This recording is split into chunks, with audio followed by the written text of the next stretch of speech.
in the next 50 minutes or so, we're going to talk about the physiology of drug addiction. We're going to talk about gender differences. And we're going to discuss specific barriers that women may encounter when they're addicted to drugs, seeking treatment, and various other things, medical consequences, and the like. So just to level the playing field, a drug is something that is introduced into the body and causes some kind of physiologic change, and that change would be the high that people get when they are exposed to a drug in some way, whether or not it be smoking, injecting.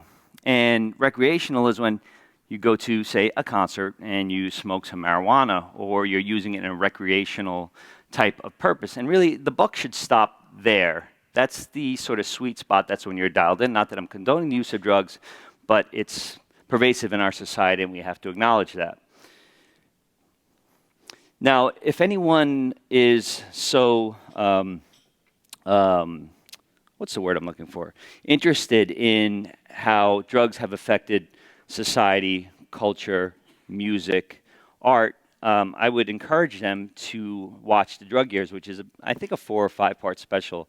And it talks about drugs and how they were introduced in society, and things that happened with the use of drugs, including the discovery of DNA, the double helix form, where Crick was supposedly tripping out on LSD when he envisioned a double helix. And the first time I remember really thinking about, hey, there's something going on here, is when I watched Fast Times at Ridgemont High. I don't remember how old I was, but I bet some people in this room may remember it. And this was Jeff Spicoli, who was Sean Penn, who now has this sort of thing going on with El Chapo. And that was the first time I said, wow, there's something that I don't know about that I'm discovering in the movies. And then it was all on after that point with Harold and Kumar and White Castle. And as advertisement would have it, now Taco Bell is offering incentives because they have to catch up to the popularity of White Castle. And if you're high, you could get 20% off at Taco Bell. How many here have watched Narcos? Somewhat dramatized, but nonetheless a great show.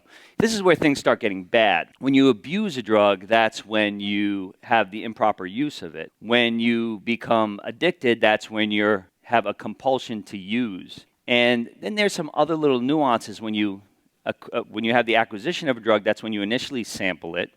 And then you go on to, or may go on to, maintenance, where you're sort of a steady state, where you're doing it maybe once a day, once a week, or something to that nature, but it's well regulated. And this is where things start getting bad. Any South Park fans in the house? And then there's escalation, where you increase the dose, and that ultimately will lead to dysregulation. And obviously there's dependence and withdrawal that can occur, withdrawal being the physical manifestations with cessation of the drug, dependence being that you're taking the drug to engage in your daily activities, otherwise you don't feel good. And then this is really the crux of addiction, is the reinstatement and relapse that occurs. And that really is deeply embedded, as we'll see, in neuroplasticity. Some people may not think, but caffeine is the most commonly abused psychoactive substance, used or abused. And as we would have to have a definition or a diagnosis, the DSM-4R chimed in on addiction. And really the crux of it is that it's maladaptive. But I don't think this really defines it in its true sense, in that this puts a time period of 12 months. I would venture to say, and as we move on to the basic science of addiction, that there is something that changes in a person who is addicted to drugs. And when you talk to them, they'll say, "I'll 10 years clean," because there's always that inclination that they'll relapse, and they realize that. There's always going to be that underlying craving. And there's a great deal of time spent in activities. There's important social and occupational things that occur or that are neglected when you're addicted. And it will continue despite knowledge of persistent or recurrent physiological or psychological problems that occur with drug addiction. So the DSM-4 chimed in, but really gave a time frame for that to occur, and I would venture to say that it's much farther beyond that. There is no prototype of a person that's addicted to drug.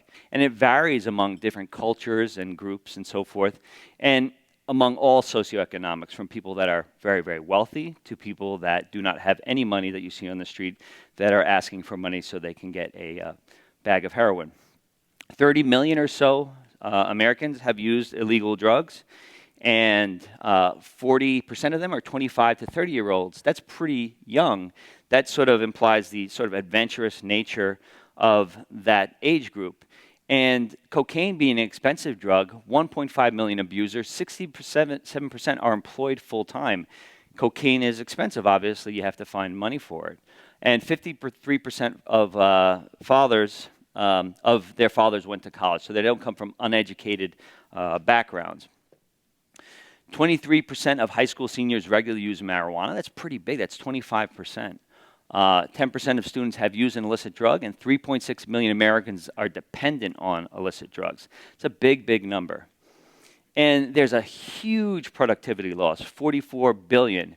But the thing that sort of sticks out here is 4.5 billion in health expenditures, but only 10% used on treatment of addiction. We're dealing with a lot of the health consequences of addiction, especially alcohol, which we'll elaborate on in a bit. And the war of drugs is ongoing, and I hate to sound pessimistic, but ever since we were able to identify that there's something that can make you feel different or a person feel different, there has been a war on drugs. And there's very creative people who are constantly synthesizing new drugs. There's people who are prescribing drugs innocently, and we're creating people who ultimately become addicted.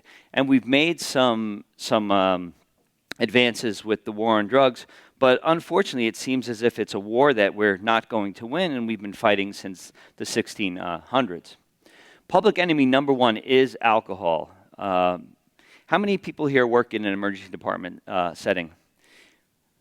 And on a Friday night, how many alcohol intoxicated patients come in? Numerous. Right? Sometimes outlie the medical problems, and they're sort of sitting there on the in the stretchers and waiting to be cleared. And how many people have had a patient who has either been the victim of a person that's drunk driving or been drunk driving themselves? How many people here have had patients who are cirrhotic? How many people here have had patients who have esophageal varices from alcohol? So think about that, and think about the deaths that you hear about from other drugs, and think about the impact that alcohol has on society. And believe me, I embellish, but I embellish in a very safe manner. And the harm caused by drugs really is the most, absolutely the most, for alcohol, barring none. So don't kid yourself. Alcohol is a drug, and often when I take the HPI of patients that come in alcohol intoxicated and you ask them, do you take any drugs, they sort of balk at you. They're like, no, I don't take drugs. And I'm thinking, like, this is a drug, and this is worse for you than anything else. But technically speaking, alcohol is a solution, but it is not a solution to your problems. But technically speaking, it is a solution. And how many people have been here before?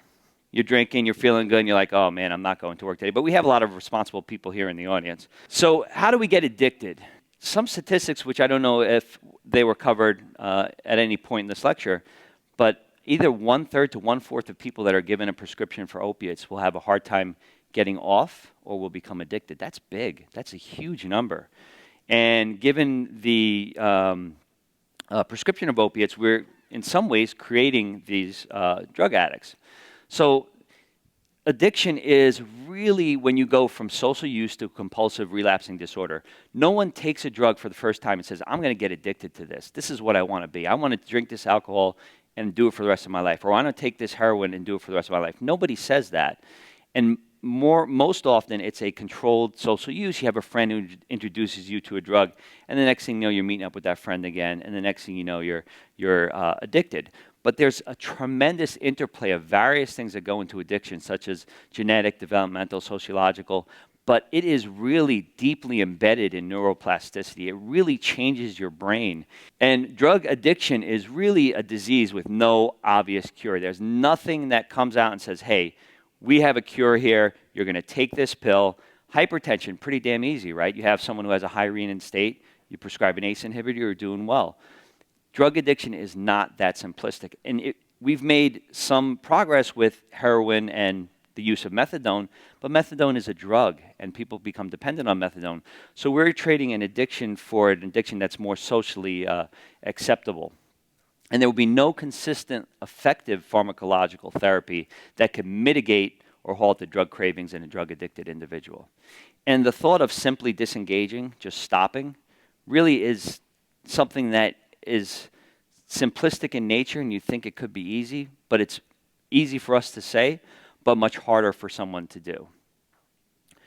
And we know that from repeated pharmacological insults, there are changes in the brain that trigger all different things that come with addiction. In classic operant conditioning, classic animal conditioning, where you can take away a drug, not like a human, there's a couple of things that can happen. Someone is given a drug, not someone, I'm talking about an animal now, like a lab rat, is given a drug, and they may just take a little bit. Like each day I'm going to press on this little pedal, and I'm going to get a little bit of cocaine in my water, and then I'm going to go about my day. And then tomorrow I'm going to press on this pedal, get a little more cocaine, and go about my day. More often what happens is they're pressing on the pedal when it's available, and they keep on taking it, keep on taking it. Eventually there's a dysregulation that occurs. And then there's a period of forced abstinence where the drug is taken away and the animal can no longer get the drug. And then there may be a sensitization that occurs that when they get the drug again, there's much more of a euphoric effect. And that really triggers the uncontrolled drug abuse that occurs. And that really is reflective of the human model as well. There's very few people that can take a drug for long periods of time and take, a regulated dose and not escalate and dysregulate after being exposed.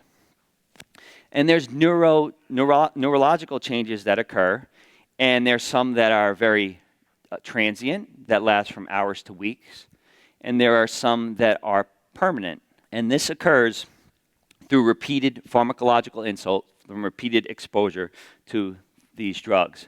Now, all drugs will release dopamine, and dopamine makes you feel good and is the rewarding neurotransmitter for that matter, or chemical for that matter, with the drugs, cocaine, heroin, and various other things.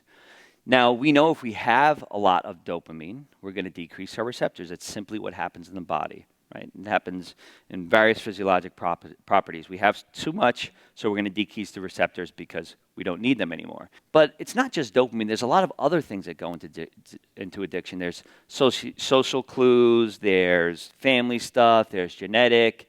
But really what happens is you spiral out of control. There's compulsive use and so on and so forth. But the rewarding effect is going to be from dopamine, and that's really the crux of the start of the end. And from social use, when we have transient neuroplasticity, there may be a point where we can make a decision that is going to be the right decision. So you're addicted to a drug, and you're going to help your child with homework, and you choose to help your child with homework.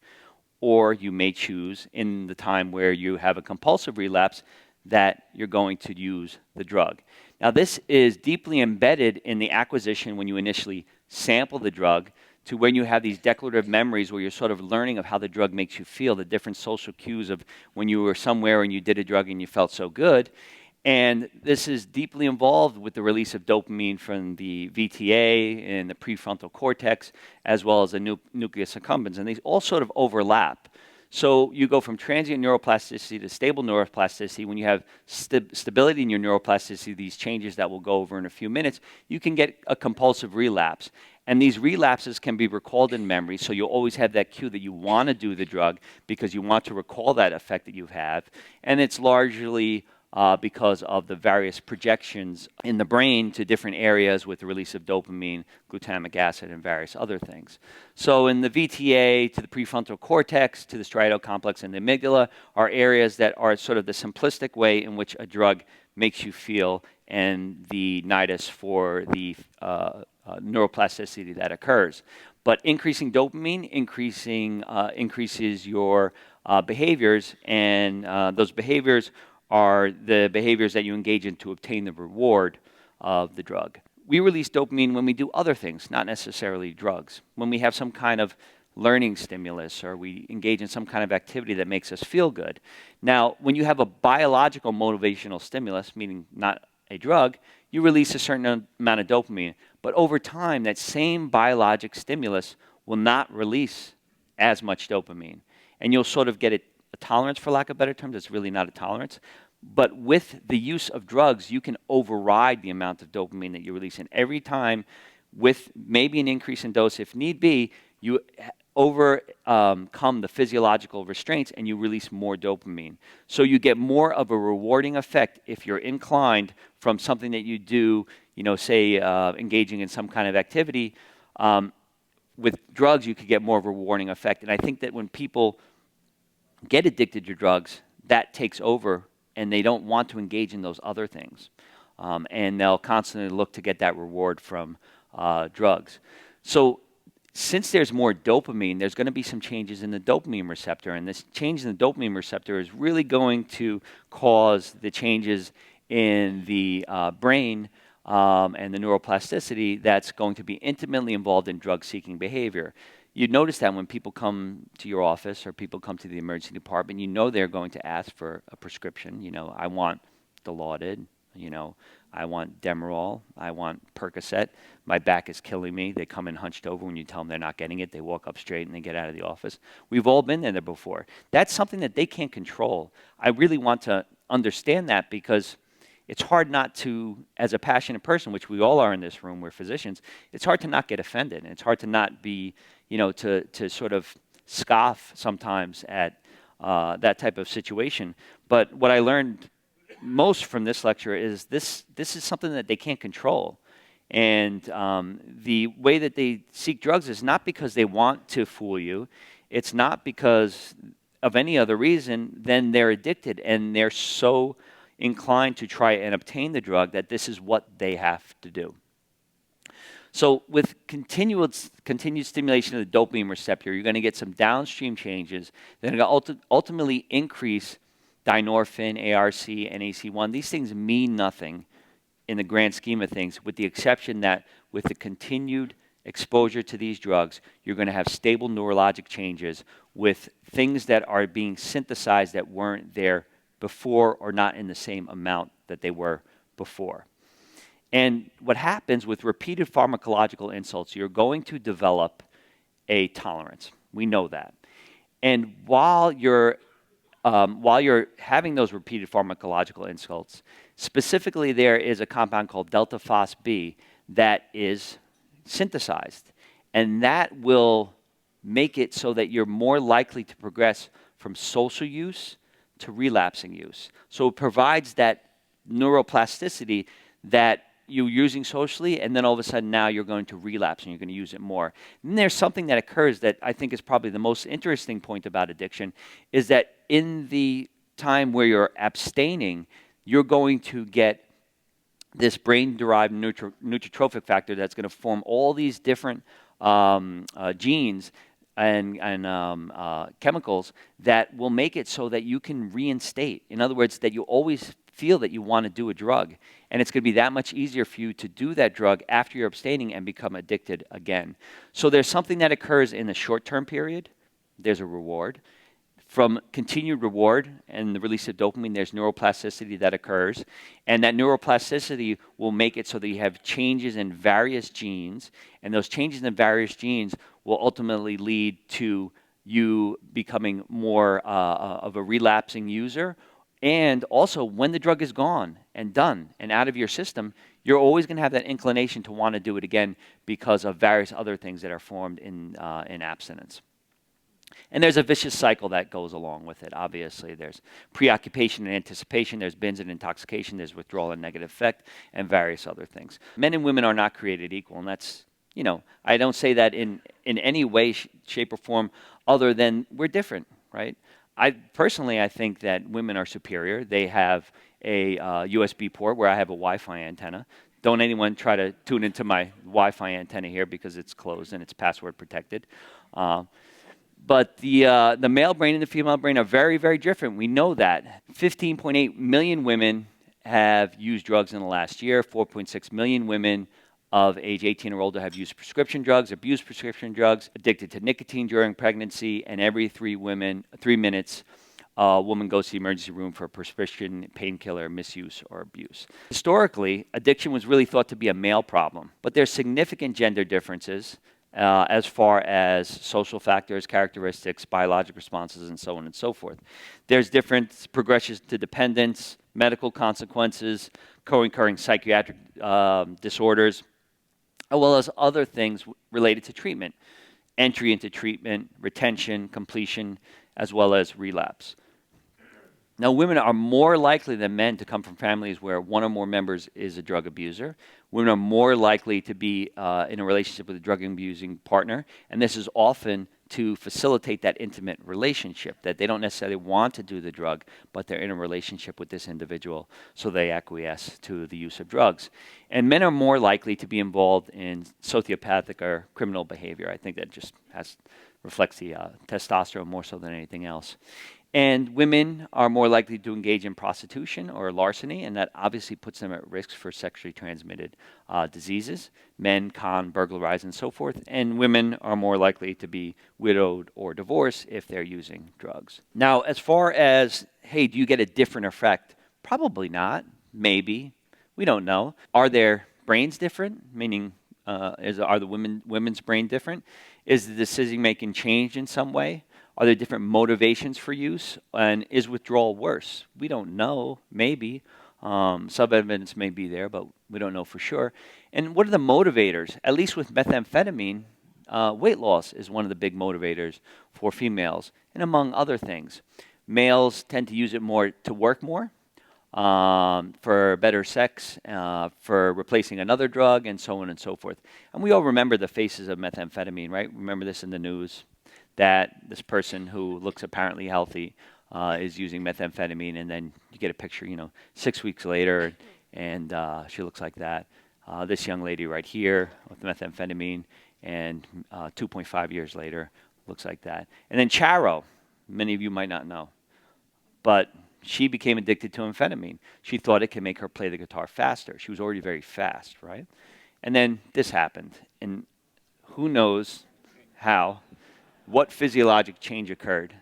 Absolutely mesmerizing. Science is mesmerizing. Anyway, adult men are 2 to 3 times more likely than a woman to have a drug use disorder.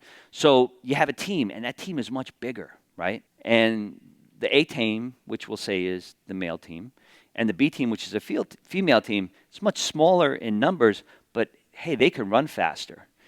And they're going to win the race because women tend to consume alcohol, marijuana, opioids, and cocaine more rapidly than men. So a man may start and is more likely to start, but women tend to increase the use of these drugs more often. And females start regularly self-administering illicit drugs of abuse at a lower dose, but the use escalates more rapidly. And they're greater risk, females are greater risk for relapse after abstinence than men. There seems to be an association with cigarette smoking in women and illicit drug use, and in alcohol in men, so 2 different things. Alcohol tends to be more associated with illicit drug use in men, even though alcohol is itself an illicit drug. Cigarette smoking, not an illicit drug, but or a legal drug, I should say. It is a legal drug, but association with cigarette smoking in women. And when women start drinking, they tend to seek treatment at a shorter time frame from the initial drinking and dysregulation than men. Women tend to progress faster with alcohol addiction than men. They call that telescoping, in that you sort of jump between stages, like you start drinking and then you drink more excessively very quickly. And as we said before, women are more likely to use drugs when they're in an intimate relationship. Now, women have also specific things only to them, such as infertility, vaginal infections, miscarriages, and premature delivery. And obviously, as you would suspect, that a woman who is addicted to drugs is going to have worsening outcomes and all of those different things. Now, the thing that's most staggering is there's a 50 to 100 times higher death rates than male counterparts in alcoholic women as opposed to men. That to me is staggering.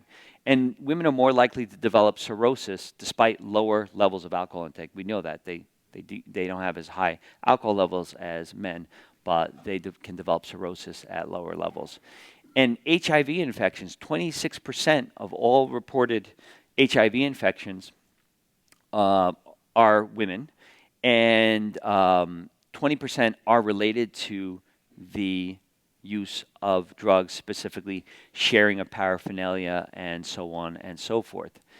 And as far as psychiatric comorbidities are concerned, women have a higher incidence of depression. And a lot of times when people come to you and they're complaining of, a lot of different things, my back hurts, I'm dizzy, I'm weak, and they're sort of teary. You just come right out and ask, are you depressed? And sometimes you'll get the answer. Dr. Sabando does that often. We try to do that at institution. We get a lot of complaints that are sort of, non-related health complaints, and it's just because they're depressed and they don't know how to articulate the depressed. It's easy to say you have, a cough and a fever, right? It's easy to say that you have, pain in your ear, but it's much harder for someone to articulate that they're depressed. And often it's various physical manifestations that they complain about. Now, intimate partner violence is much higher in that of a woman who abuses drugs, anywhere from 25 to 57%, as opposed to the 1.5 to 16% in their counterpart that is not abusing drugs. And interpersonal stress and relationship conflicts are a major trigger for relapse. You're abstaining, and then you have some kind of interpersonal stress, and then you relapse back to drugs because it makes you feel better about things and you can't help yourself. There's so many barriers, and there's, as I said, a dearth of research on the barriers. You can't really read this, but these are various things that are published in, an illustration about the different reasons why a woman wouldn't be forthcoming with their drug use, or the other barriers that a woman may have when they're seeking treatment. Pregnancy being one of them, right? Lack of services, fear of losing custody when a woman is a mother and doesn't want to lose a child and thinks by going into a drug rehabilitation program they're going to lose that child. Fear of prosecution and lack of affordable child care, as well as on-site, wrong slide, lack of availability of on-site child care, and problems related to transportation, to inadequate health insurance, to poverty and interpersonal relationships.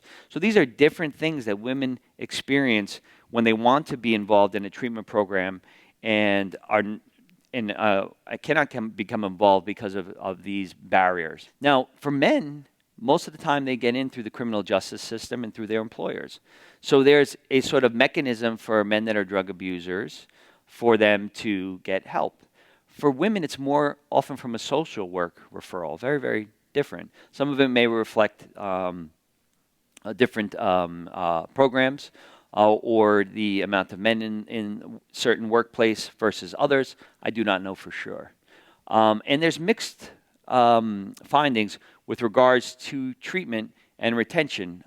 Some studies will show that women are the same as men.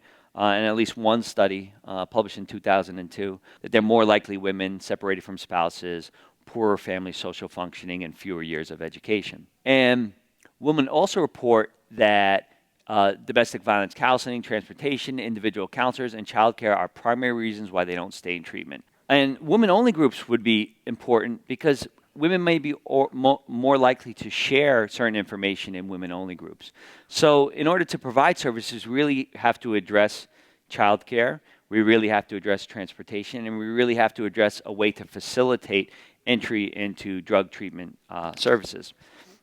As far as physician barriers are concerned, there are significant physician barriers, and we have to take responsibility for some of this problem at least.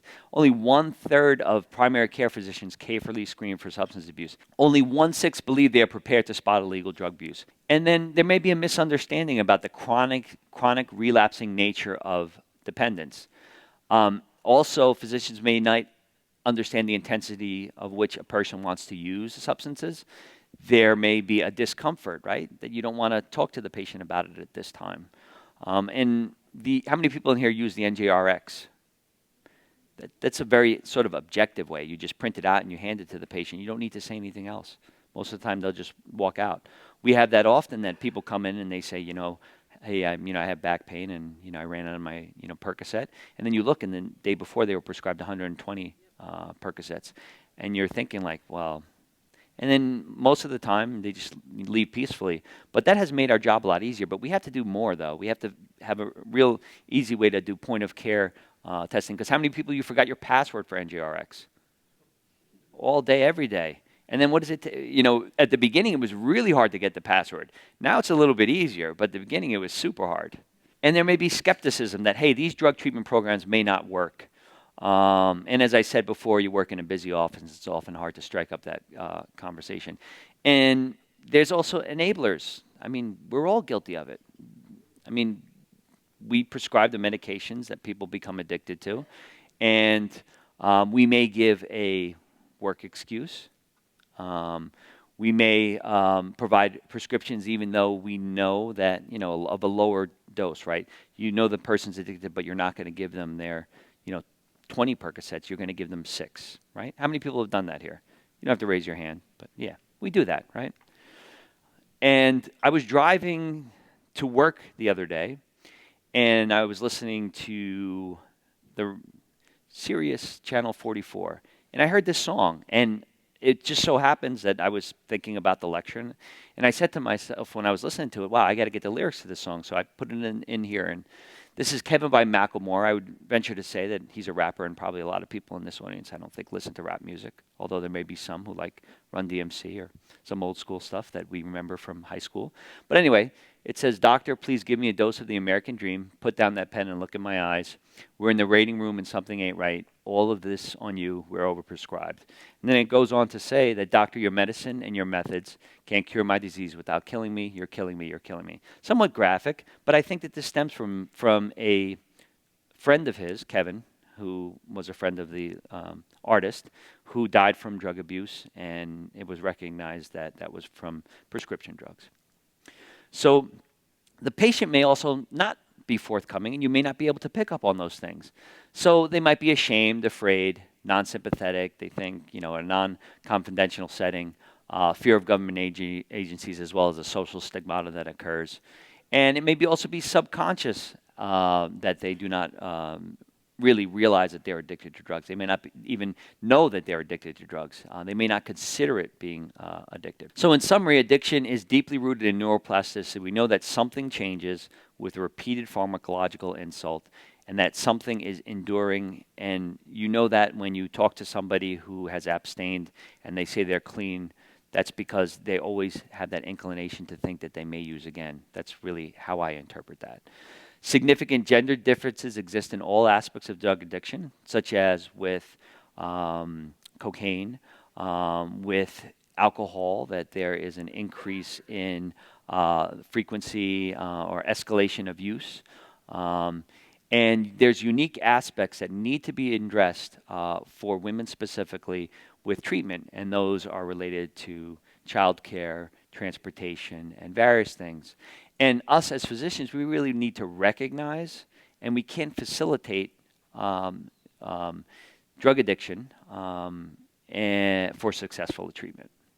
Thank you so much for your time. It's been a pleasure.